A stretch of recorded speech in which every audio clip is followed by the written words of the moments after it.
Bonjour à tous, alors je vous présente ici une clé à choc que je trouve très intéressante pour son rapport prix-puissance, puisqu'elle est une puissance annoncée de 550 Nm.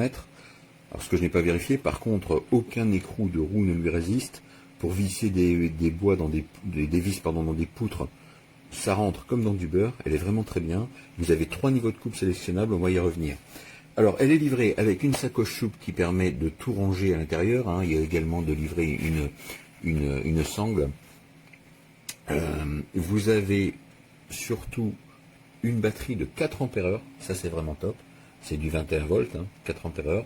Vous avez un chargeur alors en 1 ampère, donc c'est une charge un peu lente, mais ça recharge bien. Vous avez comme accessoire de fourni 4 douilles, donc pour clé à choc en 17, 19, 21, 23 mm et un porte-embout. Et au niveau des embouts, vous avez 4 embouts de tournevis qui sont fournis, 2 plats et 2 cruciformes en différentes tailles. Et vous avez 4 forêts, 2 en 4 mm et 2 en 5 mm. Vous avez également un joint alors qui vous servira pour sécuriser les embouts. Alors on peut éventuellement le mettre pour sécuriser l'embout au niveau du porte-embout si vous le souhaitez. Si vous voulez mettre une goupille à l'intérieur, vous pouvez, mais j'en ai pas eu de livret avec. Donc normalement vous mettez une goupille quand vous servez tout le temps du même embout et vous mettez ça par-dessus pour éviter que la goupille ne s'échappe. Il n'y en avait pas de livret. Franchement, ça tient très bien sans. Maintenant, si effectivement vous passez votre journée à utiliser la même douille, ça peut être intéressant. Alors, au niveau de la visseuse elle-même, j'ai relevé un poids de 1691 grammes équipé de sa batterie sans embout. Donc c'est un peu lourd, mais ça reste très bien équilibré. Vous voyez que la poignée est entièrement enrobée de caoutchouc, ce qui permet de limiter les vibrations, les glissements, qu'on l'utilise avec ou sans gants. La forme est très ergonomique. Au niveau de du contrôle de la vitesse, c'est très bien fait, je trouve. Voilà, il n'y a pas de souci de ce côté-là. Vous avez bien sûr le sens vissage et dévissage. Vous voyez, progressif. Vous avez donc le carré à l'avant d'un demi. Le moteur est de type brushless, donc pas d'entretien, pas de charbon à remplacer. Vous avez la LED à l'avant qui est claire, un petit peu sous la zone, mais qui quand même qui apporte une bonne luminosité de la zone de vissage. Donc franchement, pour le prix, je trouve que c'est pour un usage occasionnel, c'est vraiment top.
Look at this one. Basically, it almost break it.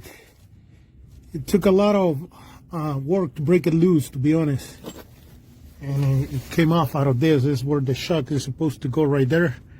See right there on the top. See right here on the bottom. But as a matter of fact, I'm gonna have to go and buy a new one because I cannot put this one again. Otherwise, when I try to get it off, it's gonna be almost impossible. But if you were having doubts about this gun, have it no more. The freaking gun does what it's supposed to do. 10 shocks later, and we're talking about a semi-truck. See, I already replaced those. I replaced the ones in the trailer. By the way, I am not getting paid for doing this. I'm just doing it because the freaking gun is good. So if you have any doubts about it, as a matter of fact, I haven't tested, but if I do, I will show you the video. I'm gonna try to see if I can remove this type of nuts. This is to hold the wheel in place. Basically, you need that air gun to do it, and I'm pretty sure it will, because usually, in order to remove this one for the shocks, this I already installed it. I did it yesterday. In order to remove the ones for the shock, you need something like that. But take a look.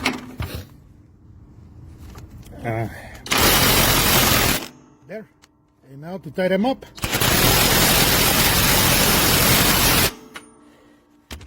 This freaking little gun is awesome. So if you were, for the money, it's worth every penny. So I highly recommend it.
Menuda bestia.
Nice.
Pretty much.